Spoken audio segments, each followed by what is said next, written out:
And in this, we see Jesus define what true faith is. True faith is functional trust. The way the old theologians talked about it is that faith is not just merely assenting to facts, like knowing that Jesus did these things and saying, yes, I believe that, but it is actually putting your functional trust in that thing. For example, they would look at this chair right here, and they would say, it's not enough for you to know that it's made out of metal and that it's supporting all the other people in this room. You don't trust it until you sit down in it. And so I ask you, have you thrown one coin in? Do you believe that Jesus can do things for you, that he can provide for you, that he can save you, or have you put your weight on him? Have you put that functional trust in him? To maybe press you on this a little bit, look at what Jesus says about the teachers of the law, those people who do make faith about themselves, not about fully trusting in Jesus. He says, they will be punished most severely. I don't know exactly what hell is going to be like, but I know that Jesus says the people who will experience it the worst are those who called themselves Christians but did not functionally trust in him. And so God calls us to mimic this woman in functional trust, to not compromise with our time or our money or our energy or our parenting or our politics or our sexuality or anything about our life, to not compromise, but to completely go all in with him.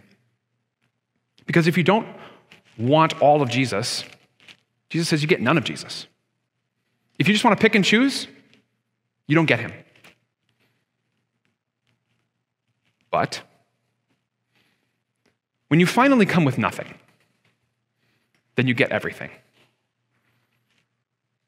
I can't help but wonder if when Jesus was watching this woman throw her coins into the free will offering horn that they had there in the temple, if he wasn't thinking forward a few days to the moment when he would also give all of his life, when he would throw in from his own poverty that he took on in order to save us, as Paul says in Corinthians, that though he was rich, for your sake he became poor, so that you through his poverty might become rich. I wonder if he was thinking all of that through as he watched this woman throw in this money, about how he, one who was rich, would give all for you.